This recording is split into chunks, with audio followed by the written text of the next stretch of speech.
welcome to Tales of Honor Podcast, a podcast dedicated to telling the true stories of every recipient of the Medal of Honor.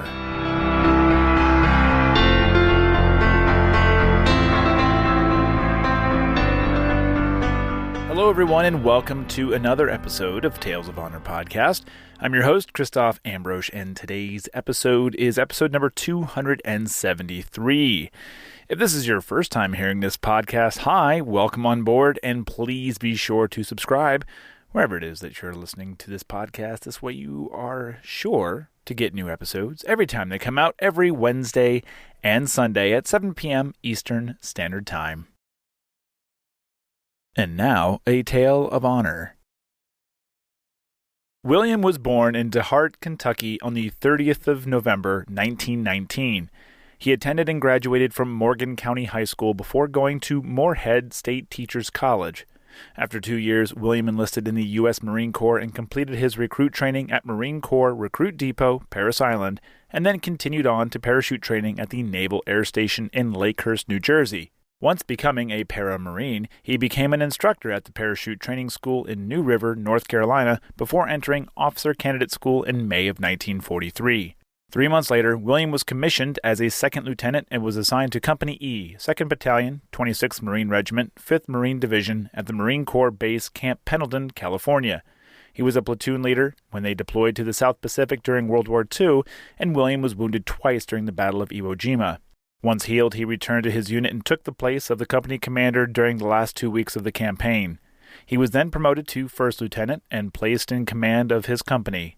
His actions during Iwo Jima earned him a Silver Star and 2 Purple Hearts, and when he returned to the States, he was stationed in Milwaukee, Wisconsin, and Camp Lejeune, North Carolina, before ending up in Altoona and Philadelphia, Pennsylvania. By the time William deployed to Korea, he was a captain and company commander of Company F, and it was his actions during the Battle of Chosin Reservoir that would earn him another Purple Heart and the Medal of Honor. The citation reads, "For conspicuous gallantry and intrepidity at the risk of his life above and beyond the call of duty, as company commander of Company F, 2nd Battalion, 7th Marines, 1st Marine Division reinforced, in action against enemy aggressor forces in Korea from November 28 to December 2, 1950. Assigned to defend a 3-mile mountain pass along the division's main supply line and commanding the only route of approach in the march from Udom-ni to Hagaru-ri, Captain Barber took position with his battle-weary troops and, before nightfall, had dug in and set up a defense along the frozen snow-covered hillside.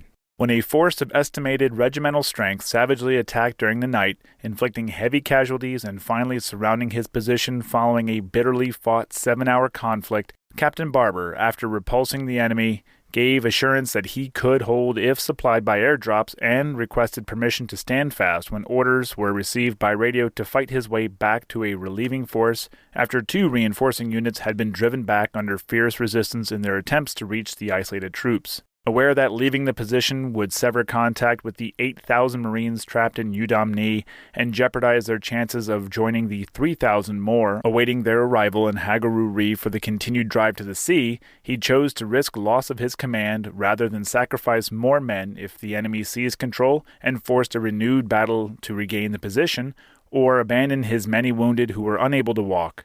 Although severely wounded in the leg, the early morning of the 29th, Captain Barber continued to maintain personal control, often moving up and down the lines on a stretcher to direct the defense and consistently encouraging and inspiring his men to supreme efforts despite the staggering opposition. Wagering desperate battle throughout 5 days and 6 nights of repeated onslaughts launched by the fanatical aggressors, he and his heroic command accounted for approximately 1,000 enemy dead in this epic stand in bitter sub-zero weather, and when the company was relieved, only 82 of his original 220 men were able to walk away from the position so valiantly defended against insuperable odds. His profound faith and courage, great personal valor, and unwavering fortitude were decisive factors in the successful withdrawal of the division from the death trap in the Chosin Reservoir sector and reflect the highest credit upon Captain Barber, his intrepid officers and men, and the United States Naval Service.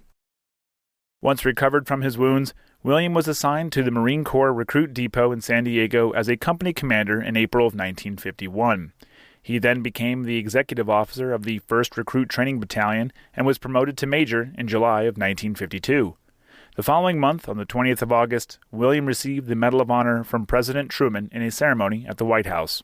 After the Korean War, William went to Fort Benning, Georgia to complete the Advanced Infantry course and then went on to serve as the Operations and Training Officer at Camp Lejeune.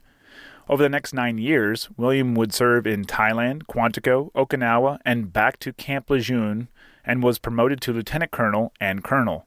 He was transferred to the 2nd Marines, 2nd Marine Division, as the Division Plans Officer, Assistant Chief of Staff, Intelligence, and finally as Commanding Officer of the 2nd Marines.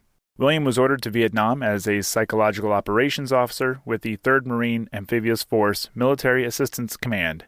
His actions during his last tour of duty earned him the Legion of Merit with a Combat V device. The following year, on the 1st of May, 1970, William retired from the Marine Corps after 30 years of service and combat deployments in 3 wars. He became a military analyst for the Northrop Corporation, and he and his wife of 59 years had 3 children. William Earl Barber died in his home of bone marrow cancer on the 19th of April, 2002, at the age of 82.